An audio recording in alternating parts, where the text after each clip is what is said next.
Hello everyone, welcome to my YouTube channel. आज के इस वीडियो में पढ़ेंगे क्लास 9 बायोलॉजी का चैप्टर 3 जिसका नेम है why do we fall ill, यानी हम लोग बीमार क्यों पड़ते हैं।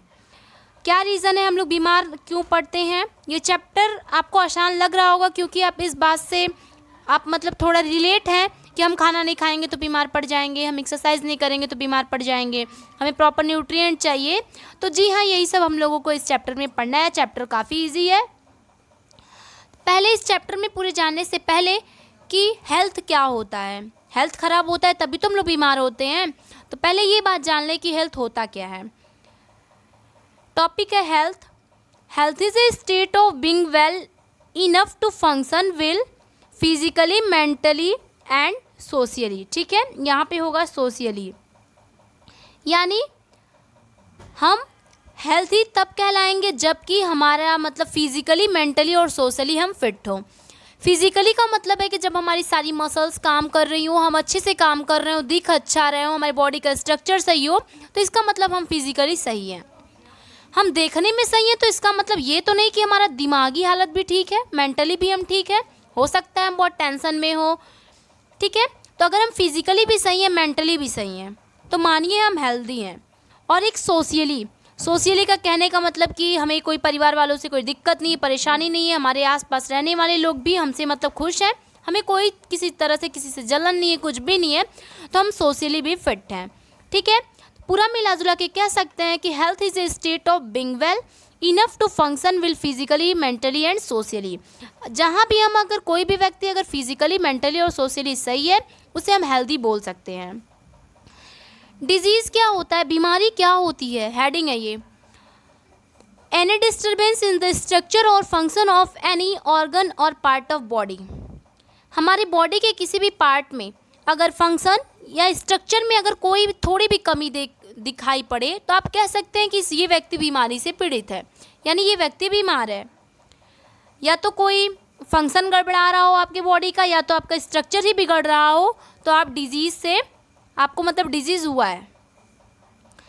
देखिए, डिजीज़ भी बड़ी टाइप की होती हैं। तो पहला हम पढ़ते हैं एक्यूट डिजीज़। ठीक है, क्वेश्चन में आप एग्जाम में आ सकता है कि व्हाट इज़ एक्यूट डिजीज़। तो acute disease occur suddenly and last for a short duration of time. ठीक है, शॉर्ट ड्यूरेशन या फिर शॉर्ट ड्यूरेशन ऑफ टाइम।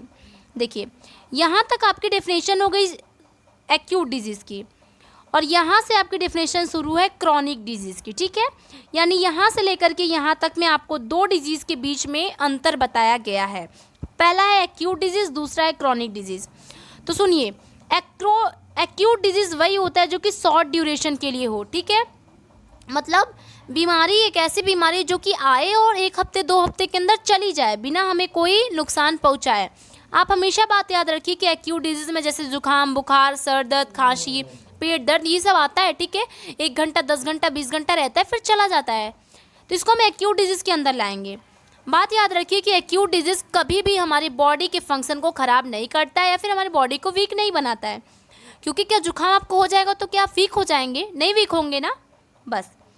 फिर विल, जबकि क्रॉनिक डिजीज़ क्या करता है कि chronic disease develop slowly and last for long period of time.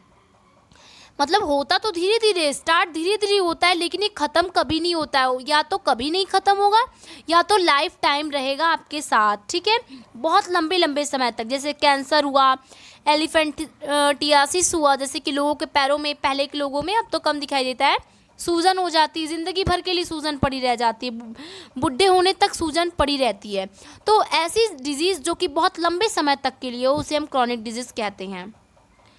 फिर है कि the disease infection can be prevented bye life style, exercise, proper sleep, enough relaxation, modification, taking balance diet, good personal health and hygiene and also maintaining a clean and healthy surrounding. ये आपको एक नुस्खा बताया गया है कि आप healthy रह सकते हैं जब आपके खाने पीने, सोने, हर चीज़ की व्यवस्था अच्छी हो, आप बैलेंस डाइट अच्छा ले रहे हैं, आपका पर्सनल हेल्थ अच्छा है। ठीक है, आपकी लाइफ स्टाइल सही है, आप रोज़ एक्सरसाइज करते हो, तो आप सही रह सकते हो, साफ़ सफाई से रहते हैं, तब आप हेल्दी कहला सकते हैं या फिर हेल्दी बन सकते हैं। The condition necessary for good health, अगर आपको गुड हेल्थ अपना रखना है, अच्छा हेल्थ वाला बनना है, तो आपको 2 कंडीशन ज़रूरी है। जो कि हम लोग डेफिनेशन में ही देख चुके हैं कि आपको सोशली और फिजिकली अच्छा होना चाहिए, आपकी इकोनॉमिक कंडीशन अच्छी होनी चाहिए, आपको पैसे वैसे वाले थोड़ा रहना चाहिए, ठीक है। जैसे कहने का मतलब कि आप पैसे वाले हैं तो आपकी क्लीनेस मतलब खाने पीने की सामान भी अच्छी होंगी, ठीक है। तो ये सब चीज़ें आपके अंदर होनी चाहिए तब आप अच्छे हेल्थ वाले बन सकते हैं। अभी कम्युनिटी हेल्थ क्या होता है? कम्युनिटी मतलब होता है जो आसपास का हेल्थ होता है उससे रिलेट करता है हमारा, ठीक है। जैसे कि personal and community health are supplementary to each other. हम कैसे रह रहे हैं ये तो मायने रखता है, हमारे अगल बगल कितना नाला है, कितना नाली है, हमारे अगल बगल के लोग कितना साफ सुथरा से रहते हैं, ये भी मायने रखता है, ठीक है। तो we protect our self by keeping our body clean. हम अपनी बॉडी को क्लीन रख रहे हैं तो हमें मतलब थोड़ा आसपास का भी देख के चलना चाहिए। ऐसा नहीं कि हम सुबह नहा के उठ रहे हैं और अगल बगल वालों को नहाने से मतलब ही नहीं है, माइक्रो ऑर्गेनिज्म भरे हुए हैं, तो आपका नहाना कोई फ़ायदा नहीं करेगा, ठीक है। तो मतलब कम्युनिटी हेल्थ भी बड़ा काम आता है, बड़ा मतलब मायने रखता है। कम्युनिटी हेल्थ मतलब आस पड़ोस का हेल्थ कैसा है। अब है कि difference between healthy and disease free. मानते हैं कि आप हेल्दी नहीं हैं या फिर हेल्दी हैं। एक हेल्दी होने में और एक बीमारी न होने में क्या अंतर है? मानिए कोई कह रहा है आप डिजीज़ फ्री हैं, इसका मतलब आपको कोई बीमारी नहीं है, आप डिजीज़ से फ्री हैं। हेल्दी हैं मतलब आपको कोई बीमारी नहीं हुई, आप हेल्दी हैं। ये दोनों वर्ड बड़ा कन्फ्यूज़न का है। ये मुझे आप लोगों को पता होगा तो बढ़िया बात है, नहीं पता तो ध्यान से देखिए कि हेल्दी और डिजीज़ फ्री में क्या अंतर है। हेल्दी में क्या होता है कि it is a state being well enough to function well physically, mentally and socially. जो कि हमने हेल्थ के डेफिनेशन में पढ़ा कि अगर आप फिजिकली, मेंटली और सोशली सही हैं तो आप हेल्दी माने जाएंगे। It refer to the individual physical and social environment.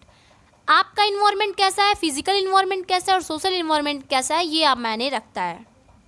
The individual and good health मतलब क्या, मतलब आपको खुद का गुड हेल्थ रखना है तो आप पहले ये ध्यान दीजिए कि हेल्दी आप तब होंगे, जैसे कि मैं आपको बताऊं, हेल्दी डांसर होते हैं, हेल्दी सिंगर होते हैं, बड़ी बड़ी सांसें लेते हैं, वो थकते नहीं हैं, पूरी बॉडी मोड़ मरोड़ देते हैं लेकिन वो थकते नहीं हैं, वो क्या है, हेल्दी हैं। हेल्दी, उन्हें कोई बीमारी नहीं हुई है, वो हेल्दी हैं।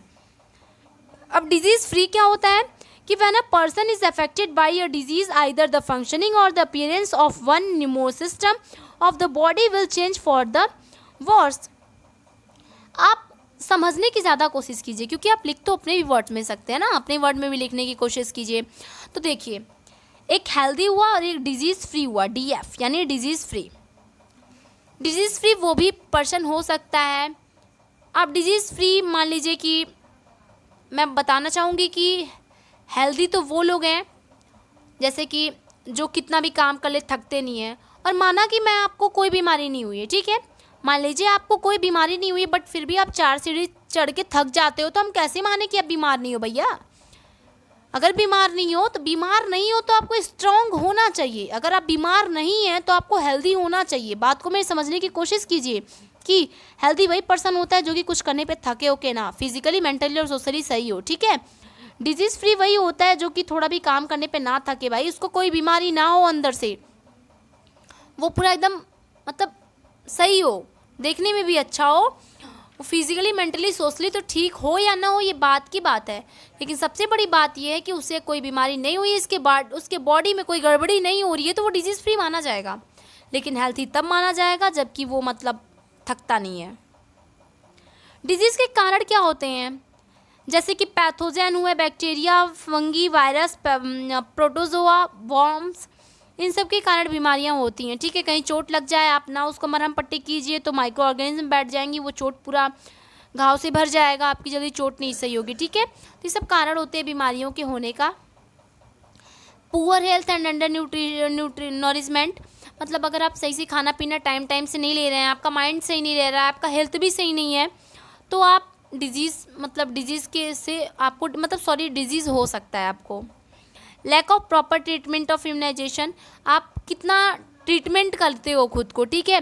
कोई बीमारी हुई तो आप तुरंत चेकअप कराओ, ऐसा नहीं कि वो बीमारी आपको गहरा रूप ले ले, ठीक है। और ये भी बीमारी ये भी एक टाइप ऑफ डिजीज़ में आ जाएगा, जैसे कि इन्फेक्शियस डिजीज़ होता है, एक तो नॉन इन्फेक्शियस डिजीज़ होता है। इन्फेक्शियस डिजीज़ वो होता है कि the disease which spread due to infection by microorganism are called infectious disease. Definition याद करने के चक्कर में मत पड़िए, याद कीजिए, हम ये नहीं कहेंगे ना याद कीजिए, लेकिन समझिए ज़रूर। इन्फेक्शियस डिजीज़ वो होता है जो कि बाई माइक्रो ऑर्गेनिज्म हो, ठीक है, यहाँ पे लिखा है ना कि due to infection by microorganism, वो इन्फेक्शन जो कि बाई माइक्रो ऑर्गेनिज्म या फिर फंगी, प्रोटोजोआ, इन सब की वजह से अगर हो रहा है कोई भी बीमारी, तो आप उसे इन्फेक्शियस डिजीज़ बोल सकते हैं। फिर है कि by contact between infected as healthy person through air water is non as non infectious disease. Non infectious वो होता है कि जो कि बिना, कहने का मतलब कि बिना माइक्रो ऑर्गेनिज्म का हो, ठीक है, इसमें माइक्रो ऑर्गेनिज्म का कोई रोल नहीं है। By contact between health infected and healthy person, जैसे कि एयर में, वाटर से, इन सब चीज़ से अगर बीमारियां फैले तो आप उसे नॉन इन्फेक्शियस डिजीज़ कह सकते हैं, जैसे कि हार्ट डिजीज़, एंथ्राइटिस, मतलब ये सब बीमारियां क्या है, नॉन इन्फेक्शियस डिजीज़ हैं, ये माइक्रो ऑर्गेनिज्म से नहीं होते हैं। नेक्स्ट टॉपिक है एंटीबायोटिक क्या होते हैं। Antibiotic block biochemical pathway important for bacteria, hence they are effective against them. जैसे कि एंटीबायोटिक क्या होता है कि अगर आपकी बॉडी में कोई हार्मफुल बैक्टीरिया अगर डेवलप कर रही है तो उसे एंटीबायोटिक रोकता है, ठीक है। याद कीजिए कि अगर मान लीजिए जैसे कि पेनिसिलिन हुआ, टेट्रासिलिन हुआ, तो ये सब चीज़ हैं कि अगर मान लीजिए आपको, आपके अंदर अगर कोई भी बैक्टीरिया, अगर ऐसी बैक्टीरिया डेवलप कर रही है जो कि आपके लिए हानिकारक होगी, तो उसे वो रोकता है एंटीबायोटिक। एंटीबायोटिक क्या करता है, work only against the bacteria, बस वो बैक्टीरिया के अगेंस्ट चलता है। वायरस आपके बॉडी में क्या चल रहा है क्या नहीं, उससे मतलब नहीं रखता है। बैक्टीरिया कितने उग रहे हैं, कितने डेवलप हो रहे हैं, कितने कम हो रहे हैं, इस चीज़ से ये मायने रखता है। फिर है कि mean of spread of infectious disease, क्या मतलब इन्फेक्शियस डिजीज़ किस चीज़ से फैल सकता है, तो infectious disease spread from infected person to a healthy person through water, food, vectors, physical contact and sexual contact. मतलब वेक्टर्स वो होते हैं जैसे कि एनिमल्स उड़ के यहाँ बैठ गए, वहाँ बैठ गए, तो इससे बीमारी फैल जाती है। वाटर, आप जूठा पानी, मतलब गंदा पानी पी लेते हैं, polluted water, contaminated water P लेते हैं, उससे भी आपके डिजीज़ यहाँ से वहाँ हो सकते हैं। देखिए इन्फेक्शियस डिजीज़ वही होता है जो कि बाई माइक्रो ऑर्गेनिज्म हो, ठीक है। अगर कोई कहता है कि माइक्रो इन्फेक्शियस डिजीज़ क्या होता है, नॉन इन्फेक्शियस डिजीज़ क्या होता है, आप डायरेक्ट बोलेंगे जो कि बाई माइक्रो ऑर्गेनिज्म हो वो इन्फेक्शियस, जो कि नॉन मतलब बाई माइक्रो ऑर्गेनिज्म ना हो उसे इन्फेक्शियस डिजीज़ कहते हैं, नॉन इन्फेक्शियस डिजीज़ कहते हैं।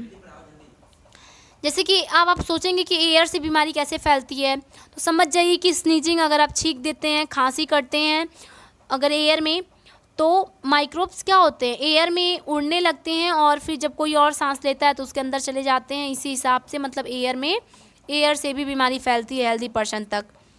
फिर वाटर से कैसे बीमारी फैलती है, तो microbes enter into our body by drinking, eating polluted contaminated water and food.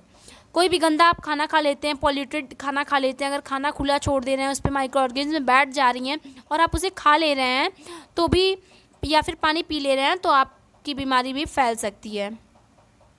Vector से जैसे कि फीमेल एनफिलोसिस हुआ, ये जैसे कि एनोफिलीज हुआ, ये एक मच्छर है, फीमेल मच्छर है। Mosquito also work as a vector of disease, इससे भी बीमारियाँ मतलब infected person to uninfected person जाती हैं। सेक्सुअल कॉन्टेक्ट जैसे एड्स हुआ, syphilis spread by sexual contact with infected person. Infected to healthy person ये सब बीमारियाँ जाती हैं, जैसे एड्स हुआ और साइफिलीज हुआ। इन सब चीज़ों से हम बच कैसे सकते हैं, प्रिंसिपल ऑफ ट्रीटमेंट, हमें मतलब चीज़ों से बचने के उपाय बीमारियों से। पहला पॉइंट है कि to reduce the effect of disease का जो इफेक्ट है उसे हम कैसे रोक सकते हैं, तो आप ये बात ध्यान दीजिए कि this can be done by taking medicine to bring down the effect of the disease like fever, pain, loose motion. अगर लूज मोशन, फीवर, पेन होता है तो आप इसे हल्के में ना लीजिए, मतलब मेडिसिन लीजिए, तब इससे क्या होगा कि जो बीमारी से होने वाले अगर ज़्यादा इफेक्ट होंगे तो वो कम हो जाएंगे, संभल जाएगी बीमारी। माइक्रोब्स को किल करने के लिए आप कर सकते हैं कि this can be done by taking suitable antibiotic, आप सूटेबल एंटीबायोटिक लीजिए जो कि बैक्टीरिया को मारने का काम करती है। ड्रग्स लीजिए which kill the microbes and the diseases cured, मतलब डॉक्टर की सलाह से ऐसी एंटीबायोटिक लीजिए जो कि बैक्टीरिया को मार दे और बीमारी कम हो जाए। प्रिंसिपल टू प्रिवेंशन जान लेते हैं कुछ, जैसे कि general way of prevention. General वे में क्या होगा कि public hygiene is most important for prevention of infectious disease. Prevention के यहाँ पे कहने का मतलब है कि हम और क्या बचाव कर सकते हैं जनरल वे में। तो पहली बात तो कि पब्लिक हाइजीन सही रहनी चाहिए। पर्सनल हाइजीन में जैसे टॉवेल वगैरह आ जाती है, आपको सही रखना चाहिए। तो पब्लिक हाइजीन भी सही रखना चाहिए अपने मोहल्ले वगैरह की। अगर ज़्यादा पॉल्यूटेड मोहल्ला है तो आप कितना कैसे रह रहे हो ये मायने नहीं रखेगा, आपको मोहल्ला ज़्यादा मायने रखेगा, ठीक है।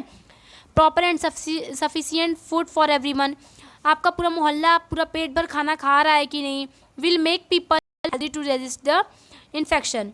अगर आप पूरा भरपेट खाना खा रहे हैं एक टाइम हमेशा, तो आप इन्फेक्शन से, बीमारियों से दूर रख सकते हैं, ठीक है। ये यहाँ पे क्या जनरल वे ऑफ प्रिवेंशन है, मतलब इससे आप सब लोग बच सकता है। एयरबोर्न डिजीज़ मतलब वही हो गया जो कि एयर में बॉर्न होती हैं स्नीजिंग कफिंग के बाद। Can be prevented by living in condition that are non crowded. आप मतलब ऐसी जगह पे मत रहिए कि बहुत ज़्यादा जहाँ भीड़ हो, क्योंकि इतनी भीड़ में कोई भी छींक सकता है, कोई भी खांस सकता है, तो इससे बीमारी बढ़ जाती है, उसे एयर बॉर्न डिजीज़ कहते हैं। Water borne disease can be prevented by providing safe drinking water.